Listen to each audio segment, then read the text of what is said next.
నమస్కారం, welcome to I dream. నేను మీ విజిత. ప్రస్తుతం మనతో పాటు ఉన్నారు ప్రముఖ ఆధ్యాత్మికవేత్త, శ్రీ విద్యా ఉపాసకులు, ఎంతో మందికి మంత్రోపదేశం చేసిన గురువుగారు శ్రీ గురు కరుణామయ్య గారు మనతో పాటు ఉన్నారు. ఇప్పుడు గురుగారితో మాట్లాడి మన సందేహాలన్నింటినీ నివృత్తి చేసుకుందాం. నమస్కారం గురుగారు. శ్రీమాత్రే నమః. గురుగారు, చాలా మందికి ఉంటుంది నిత్యం ఇంట్లో దీపారాధన చేసుకోవాలి అని చెప్పి, కానీ ప్రత్యేకించి దీపారాధన అనగానే ఎన్నో నియమాలు ఉంటాయి. నిజంగా ఏ రకంగా చేసుకోవాలి, దీనికి ఒక నిర్దిష్టమైన సమయమే ఉండాలేమో ఇలా ఆలోచిస్తూ ఉంటారు. నిజంగా నిత్య దీపం చేయాలి అని అంటే కూడా నియమాలు, ఒక సమయం అనేది ఉండాలా గురుగారు ఖచ్చితంగా? ఈ ప్రశ్నకి ఆన్సరు చాలా రకాలుగా చెప్పచ్చు. ఓకే. ఇప్పుడు మనం భగవంతుని ఎందుకు పూజిస్తున్నాము? ఈ భగవంతుడు నా జీవితంలో టాప్ ప్రయారిటీగా, సెకండ్ ప్రయారిటీగా నేను అనుకున్నప్పుడు, టాప్ ప్రయారిటీ అయితే అదే సమయంలో చేస్తాం. నాకు భగవంతుని వదిలి ఉండలేను. అందుకే ఐ హ్యావ్ టు డూ పూజ అనుకోకూడదు ఇంగ్లీష్లో. ఐ వాంట్ టు డూ పూజ. రెండింటికి చాలా తేడా ఉంటుంది. ఇప్పుడు ఐ వాంట్ టు డూ పూజ అన్నప్పుడు మీరు చెప్పిన ఎప్పుడు పడితే ఎప్పుడు చేసుకోవాలనిపిస్తుంది. ఐ హ్యావ్ టు డూ పూజ అన్నప్పుడు ఈ సమయం వస్తుంది. సర్వకాల సర్వావస్థలందు జపించదగిందే నారాయణ మాత్రం శబ్దం అంటారు. అంటే ఏంటి? పూజకి యాక్చువల్గా సమయం లేదు, ఎప్పుడైనా చేసుకోవచ్చు. రాత్రి అర్ధరాత్రి అయినా సరే. నేను చాలాసార్లు 11:30కి మెలకు వచ్చేస్తే నాకేమీ తోచకపోతే పూజ గదిలోకి వెళ్ళుకొచ్చి అక్కడ పూజ చేసేవాడు. ఓకే. కానీ అంటారు కదా గురుగారు, భగవంతుడు కూడా నిద్రిస్తుంటాడు, తింటూ ఉంటాడు, వాళ్ళకంటూ ఒక సమయం ఉంటుంది, ఎప్పుడు పడితే అప్పుడు చేయొద్దని పెద్దవాళ్ళు చెప్తుంటారు కదా, అలా ఏమి ఉండదా గురుగారు? ఇలా చెప్పేవాళ్ళు. ఇంకోటి చెప్తాను, నేను ఒప్పుకుంటాను మీరు చెప్పింది. నేను నా పరిధి నుండి బయటకు వచ్చి భగవంతుడు కూడా మనలాగా సుష్టిగా భోజనం చేసి బొద పెంచేసుకుని మధ్యాహ్నం పడుకుంటాడు, రాత్రి పడుకుంటాడు, అప్పుడు చేయకూడదు, ఒప్పుకుంటాను. మనం మాత్రం 3 పూటలు భోజనం చేస్తాం. భగవంతుడికి ఓన్లీ పూజలోనే నైవేద్యం ఎందుకు పెడతారు? ఆయనకి 3 పూటలు పెట్టచ్చుగా నైవేద్యం. 3 పూటలు చేయండి. నేను కొన్ని సమయాలు అంటే ఇది తప్పింది నాకు. ఆయన నిద్రపోతాడంటే ఆ పూజ చేయక్కలేదు, ఏదో రీజన్లో నేను తప్పించుకోవాలి పూజ. వెతుక్కుంటున్నాం. నేను స్నానం చేయలేదు, తప్పించుకో పూజ. నేను బట్టలు జీన్స్ ప్యాంట్ వేసుకున్నాను, తప్పించుకో పూజ. తప్పించుకోవడానికి చూసి వాళ్ళ ఆలోచన ఇది. నా దృష్టిలో సర్వకాల సర్వావస్థల యందు ఇది కాకపోతే ఒకటి ఉంది, మీరు ఎందుకు పూజ చేస్తున్నారు అనే దాన్ని బట్టి ఉంటుంది. ఇప్పుడు నేను ఒక అవసరం కొద్దీ పూజ చేస్తున్నాను. కొన్ని ప్రయోగాలు ఉంటాయి, తంత్ర ప్రయోగాలు అని, లేదా వాంఛాకల్ప గణపతి, ఏదైనా కోరిక కోరుకుంటే వాంఛాకల్ప గణపతి ఒక 50,000 సార్లు జపం చేస్తేనో, లేక 40 రోజుల పాటు పూజ చేస్తేనో మంచిది అంటారు. అది నేను అవసరం కొద్దీ చేస్తున్నాను, నాకు ఉద్యోగం లేదంటే.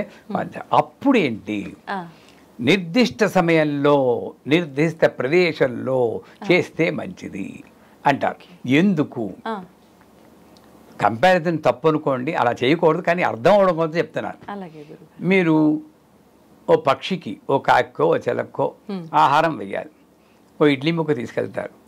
ఫస్ట్ రోజు మాత్రం కా కా కా కా అనాలి. రెండో రోజు కొంచెం తగ్గించిన, మూడో రోజు నుండి దానికన్నా ముందే వస్తుంది. ఎందుకంటే ఆ టైంకే మీరు చేస్తారు కాబట్టి. అర్థమవుతుందా? ఈ ఎనర్జీ కూడా నేను ఒకే టైంలో చేస్తే పిలవగానే పలుకుతుంది ఆ ఎనర్జీ, ఈజీగా నాకు వశమవుతుంది. అందుచేత నేను ఒక కోరికతో నేను చేస్తున్నప్పుడు, ఇప్పుడు నేను మీ దగ్గర నాకు ఏదో పని కావాలి. మీరు స్వాతిముత్యం సినిమా చూసారా? ఆ కమల్ హాసన్ గొడుగు పట్టుకుని ఉద్యోగం ఉద్యోగం ఉద్యోగం అంటారు. ఎప్పుడు పడితే అప్పుడు చేస్తూ ఉంటాడు. అంటే అవసరం కొద్దీ. అలా కాకుండా ఒక అవసరం కొద్దీ నేను చేస్తున్నప్పుడు నియమంగా 6 గంటలు అంటే 6 గంటలకు పూజ చేస్తూనే ఉండాలి పొద్దున్నే. అదే సమయంలో చేస్తే మంచిది. మామూలుగా నేను ఉపాసన చేసుకుంటున్నప్పుడు ఇందాక చెప్పినట్లు టాప్ ప్రయారిటీ ఏమిటి అని నేను అనుకుంటే, నాకు భగవంతుడే టాప్ ప్రయారిటీ. అంటే ఒకవేళ నాకు ఇంట్లో పనులు ఉన్నాయి, చాలా బిజీ అన్నీ అంటుంటారు. బిజీ ఏమిటి? అసలు నేను పేపరు పెన్ ఇచ్చి పొద్దున్న లేచిన దగ్గర నుండి రాత్రి పడుకునే దాకా ఏం చేసారో రాయమంటాను. గంటకి రాసి అనవసరమైంది కొట్టేయమంటే 4 గంటలు ఉంటాయి, మీకు నాకు అందరికీ కూడా. ఖాళీగా బ్రౌజ్ చేస్తూ ఛానల్, వాట్సాప్ మెసేజ్లు, ఇవన్నీ వేస్టే. సో ఆ రకంగా చూస్తే 4 గంటలు వేరు. అప్పుడు నేనేం చేయాలి, నిర్దిష్ట సమయంలో పొద్దున్నే లేచి సంసారంలో పడడానికి ముందే 4:30కి పూజ చేస్తే అద్భుతమైన ఫలితాలు వస్తాయి.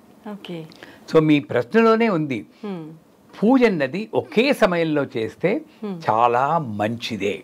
అవును గురువుగారు. ఎప్పుడు పడితే అప్పుడు నాకు వీలున్నప్పుడు అన్నది అంత మంచిది కాదు. కాకపోతే పరిస్థితుల ప్రభావం వల్ల ఒకే సమయంలో నేను చేయకపోయినా మీరు వంట చేస్తూ ఉంటే కలుపుతూ ఓం నమో భగవతే వాసుదేవాయ, అది పూజ కదా.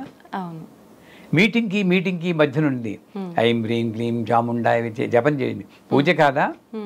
అలాగ నేను ఎప్పుడు నాకు అవకాశం దొరుకుతుందో అప్పుడు నేను భగవన్నామని చెప్పగలిగితే ఈ ప్రశ్న ఉదయించదు.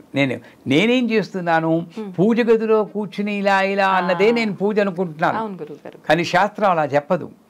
నువ్వు చేసే ప్రతి పని పూజే, ప్రతి వాక్కు మంత్రమే అంటుంది. అకారాది క్షకారాంత మాతృకా వర్ణోపుని వైఖరీ వాక్ స్వరూపాయే నమః అంటారు. ఆ నుండి క్ష వరకు ఏక్షంబులుగా మంత్రమే ఉంటుంది.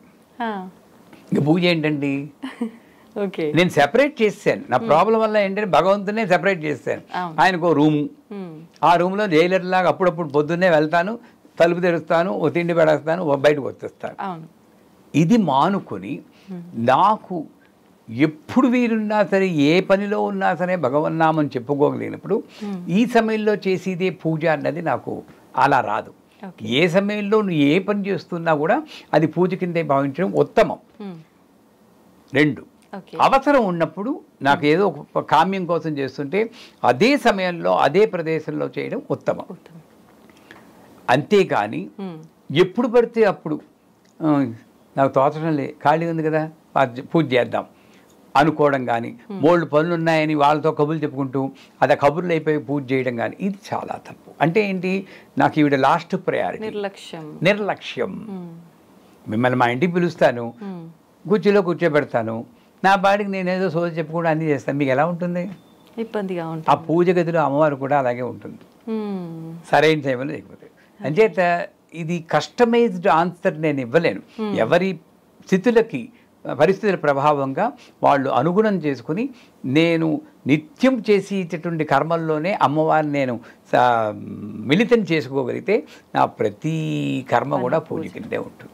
ఓకే గురుగారు, పూజ చేసేటప్పుడు ఖచ్చితంగా పువ్వులు ఉంటేనే పూజ చేయాలా, పువ్వులు లేకుండా చేసే పూజకి ఫలితం ఉండదా, ఖచ్చితంగా నిత్య దీపారాధన చేసే వాళ్ళు నైవేద్యం అనేది నివేదన చేయాలా ప్రతిరోజు, ఇలాంటి సందేహాలు కూడా ఉంటాయి కదా గురుగారు, వాటి గురించి. ఇది వీటినన్నింటినీ ఉపాధులు అంటారు. లలితా సహస్రనామం మీకు అలవాటు ఉందో లేదో కానీ సర్వోపాధి వినిర్ముక్త సదాశివ పతివ్రత అంటుంది. ఈ ఉపాధుల నుండి బయటపడి అతీతమైన స్థితిలోనే ఆవిడ ఉంటుంది, ఆవిడ దొరుకుతుంది అని. పరశురామ కల్పసూత్రం అని ఒకటి ఉంది, అథారిటీ మనకి శ్రీ విద్యకి. అంటే వాళ్ళు రాసిన వ్యాఖ్యానాలు నేను చెప్పను, వాళ్ళ ఓన్ కమెంట్ చేస్తుంటారు. ఇది శాస్త్ర ప్రమాణమైన గ్రంథం. దాంట్లో మీరు అడిగిన క్వశ్చన్లన్నిటికీ సమాధానం వస్తుంది. లం ప్రతిజ్ఞాత్మనే సత్సంగం గంధం కల్ప్యావనమ. గంధం రాయడం కాదురా.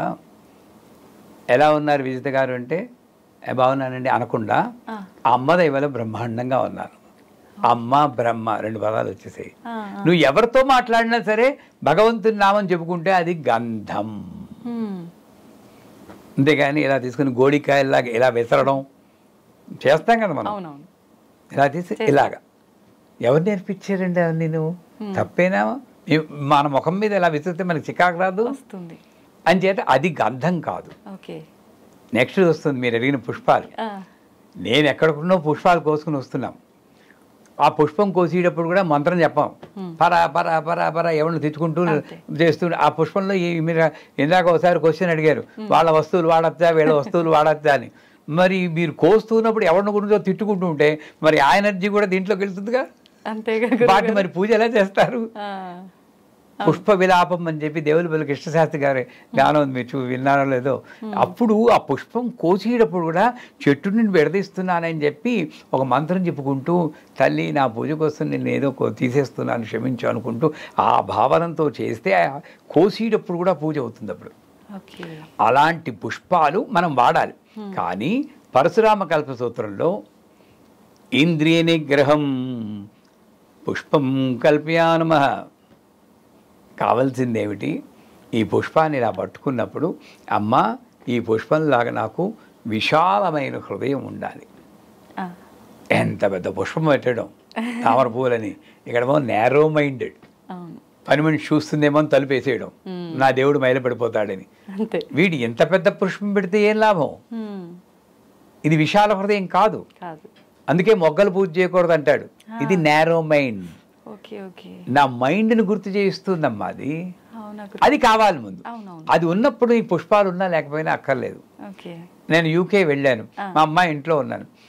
అక్కడ పుష్పం కొనాలంటే, ఇంత బొకే కొనాలంటే దగ్గర మన రూపాయల్లో చూస్తే 600 రూపాయలు. నేను రోజుకి 600 రూపాయలు పెట్టి ఆ పూజ చేసినప్పుడు బాధ వేస్తూ ఉంటుంది. ఎవరి మైండ్ కంట్రోల్ చేసుకోలేం కదా అని చెప్పి ఏం చేశారు, అక్షతలు తీసుకున్నాం. ఈజీ, అక్షతలు పూజ చేస్తూ. కానీ ఇక్కడ దొరుకుతాయి, పూజ చేయండి. కానీ అది కాదు నాకు ముఖ్యం. ఇంద్రియనిగ్రహం పుష్పం కల్ప్యానం, అరిషద్వర్గ విసర్జనం ధూపం కల్ప్యానమ. నేనేం చేయాలి? అగరత్తు వెలిగించినప్పుడు ఇలా వెలిగిస్తూ, అమ్మా దీనికి ఉన్న నల్ల కలరు ఎర్ర కలరు ఉంటుంది కదా, అలాగ నాలో మలినాలు ఉన్నాయి, కోపము, ద్వేషము, ఈర్ష్య, అసూయ, ఇవన్నీ కూడా నీ జ్ఞానం అనేటువంటి అగ్నిలో దహించుకడుగాక. దాన్ని కాల్చి అదంతా మంచి గంధం వస్తుంది, అంటే మంచి క్యారెక్టర్. ఈ మలినాలని పోయి నాలో మంచి క్యారెక్టర్ వచ్చేటట్టు అనుగ్రహించు అని ఆవిడికి ఇలాగే పట్టుకుని ఇలా చూపిస్తాం. ఇలా తిప్పకూడదు. మనకి ఇంకా అక్కడ మిస్నోమర్ డైలీ యూస్కి అయితే చాలా చీప్గా దొరికి అగరబత్తులు పెద్ద కట్ట కొనుక్కుంటాం, ఘాటుగా ఉంటుంది, పేర్లు అనవసరం. పండగకైతే సైకిల్ బ్రాండ్ అగరబత్తి. ఇది మనలో ఉన్న రాంగ్ థింకింగ్. అగరత్తు అంటే ఇది అర్థం. ఇవన్నీ వదిలేయండి, అసలు నైవేద్యానికి వద్దాం. వం అమృత తత్వాత్మనే శివశక్తి సామరస్యం నైవేద్యం కల్ప్యానమం. భార్య భర్త కొట్టుకోకుండా ఉంటే అది నైవేద్యం.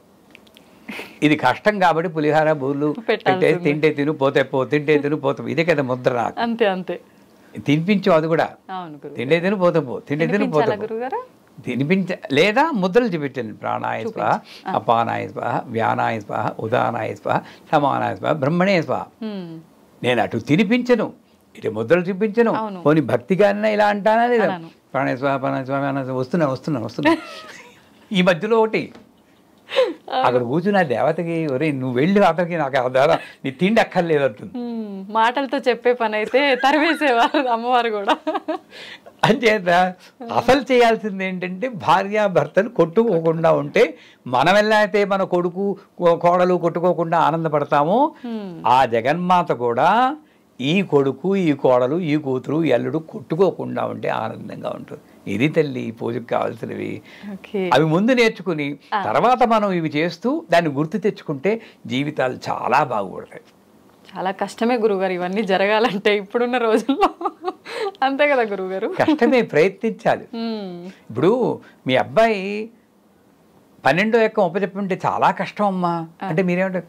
కష్టపడడం కష్టమేంటి, ప్రయత్నించు అంటాం. అదే నేను మీకు చెప్తున్నాను, కష్టమేంటి, ప్రయత్నించండి.